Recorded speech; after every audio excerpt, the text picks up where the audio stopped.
1755, a very important event took place. The Dictionary of the English Language by Samuel Johnson was published. And this was really the very first properly drawn up dictionary that the English language had ever received. So it was a very important moment in literary history. I've always loved looking through dictionaries, and I think anyone with a deep love of the English language really enjoys a dictionary with its treasure trove of words and meanings. So Dr. Johnson's dictionary in 1755 was hugely important, and for over 100 years it was the major dictionary of the English language. Any home that had any pretensions to literary prestige or culture had a copy of Dr. Johnson's dictionary.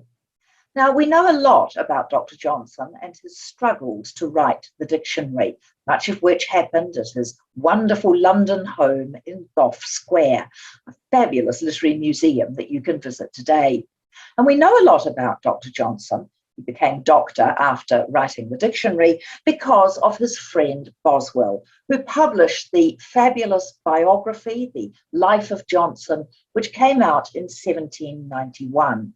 It's really considered to be one of the first biographies that was a warts and all picture of the subject. Before that, biographies tended to be sort of hagiographies. They turned the subject into something of a saint. But Boswell did not do this in this really fabulous biography. It's a dense read, and it's certainly not a light book, but it is a truly wonderful read. And Boswell's personality comes into it almost as much as does Dr. Johnson. So a really intriguing book to read. Now, of course, one ought to read modern biographies of the fascinating Dr. Johnson as well. This is a very good one that I can recommend by Christopher Hibbert, The Personal History of Samuel Johnson. So you learn a lot about the man, his friends. He was at the heart of literary London, his rather strange habits when it came to food and dress, and of course, his enormous struggles when it came to creating the dictionary. Over in France, there was a whole academy of men working on the new dictionary. Dr. Johnson did it all on his own. And one of the delights of his dictionary is the marvellous personal stuff that comes into it. His anti-Scottish prejudice comes through in his famous definition of oats as something that in England is eaten by horses, but in Scotland supports the people. And I love the definition of a lexicographer. Dr. Johnson defines himself as a harmless drudge. There are many other wonderful definitions. And Hibbert's biography is an excellent one that really gives you an idea of the personality of this great man of English letters. There's an excellent author called Peter Martin. He has written a life of James Boswell and also a life of Dr. Johnson. Both, as you can see, are fairly hefty, weighty books, but packed with really interesting information. And they both give, I think, a really fantastic portrayal of life in 18th century London. So Peter Martin is an excellent writer. I can fully recommend both of his biographies. And another one of which I'm very fond is this one called Boswell's Presumptuous Task by an excellent writer called Adam Sisman. And this is about Boswell writing the biography of Johnson, which describes, of course, the creation of the dictionary. So perhaps we're getting slightly further removed here from the actual dictionary, but it is a really, really intriguing book. And of course, the task then of writing a biography of somebody famous was ever so much harder than today. Today, people leave a far greater sort of trail with emails and web presences and things like that. There are so many excellent books to draw on about the history of the period. But Boswell was writing about a man that he knew only for a fairly short period of Dr. Johnson's life, and I think he does it magnificently. So this book by Adam Sisman, Boswell's Presumptuous Task, is really about the writing of the first great modern biography, a biography that really set standards for all other biographers who have followed.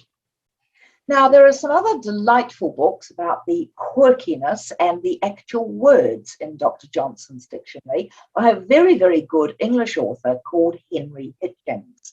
And this one, Dr. Johnson's Dictionary, The Extraordinary Story of the Book That Defined the World, is a delightful read. And he talks about how Dr. Johnson came to write the dictionary, all sorts of colourful anecdotes about what went into it, the mistakes that Dr. Johnson made in the dictionary, the funny little stories such as the one about a woman who congratulated Johnson for leaving all the naughty words out of the dictionary. And Johnson's response was, "Ah, madam, I see you have been looking for them." So all sorts of lovely little stories that Henry Hitchings tells in this extremely readable and thoroughly enjoyable book. Now, Henry Hitchings had not yet finished with his favourite Dr. Johnson, and he wrote this one, The World in 38 Chapters, Dr. Johnson's Guide to Life. And again, looking at some of the eccentricities of the fabulous dictionary, a really lovely portrayal of the personality. And I think it shows the curiosity of Dr. Johnson and how he sort of went about gathering together words and how he came to define them. And that is no easy task when you think of some of the words in the English language that have so many different meanings. So Johnson, I think, did a truly superb job in his famous dictionary, and reading about it gives me endless satisfaction. Dr. Johnson's dictionary was, as I mentioned, the main dictionary for at least the next 100 years. And it became so much a sort of symbol of authority, respectability, and culture that when William Makepeace Thackeray wrote his great novel, Vanity Fair, he shows the rebellion of his heroine, the wonderful Becky Sharp, very early on in the story. Becky is leaving the school where she has been something of a charity pupil. And when she leaves, she is given a copy of Dr. Johnson's dictionary. This present is given to all the departing pupils of the Young Ladies' Academy. And Becky is having none of this charity gift, this symbol of status, of authority, of masculinity, which was all tied up in Dr. Johnson's dictionary. And she hurls her copy out of the carriage window. It's a fabulous moment of feminist rebellion by Becky Sharp. However, as time went on, it was felt that Dr. Johnson's dictionary didn't really cover everything that was needed.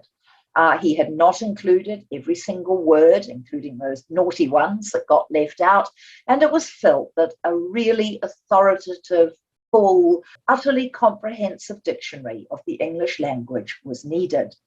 So the Oxford University Press took up the challenge, and in the year 1857, they began to plan the new dictionary, and they persuaded Dr. James Murray to take part as the major editor of the project.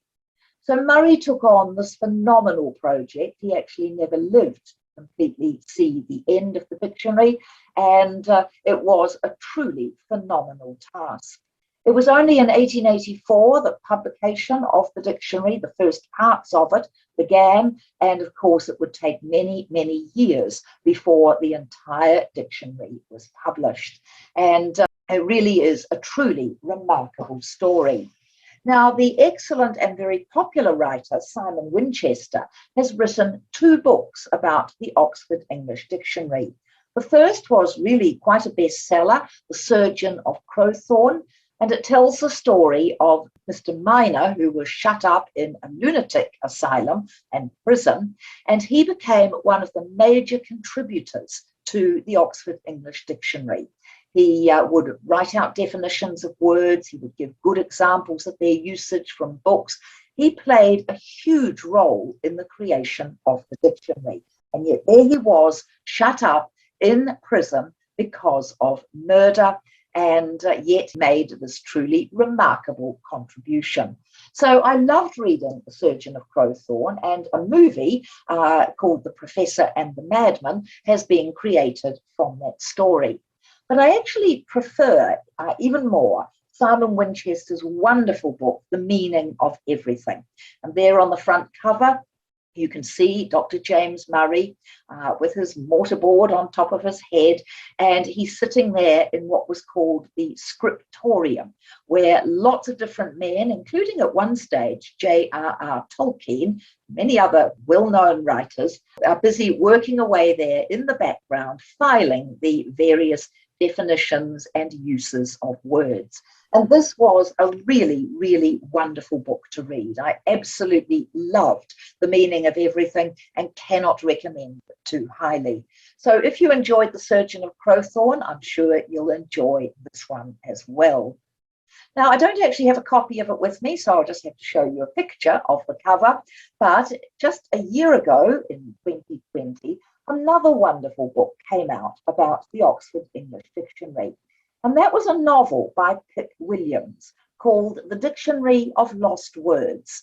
And it's a wonderful imaginative take on the daughter of one of the men working for James Murray on the dictionary.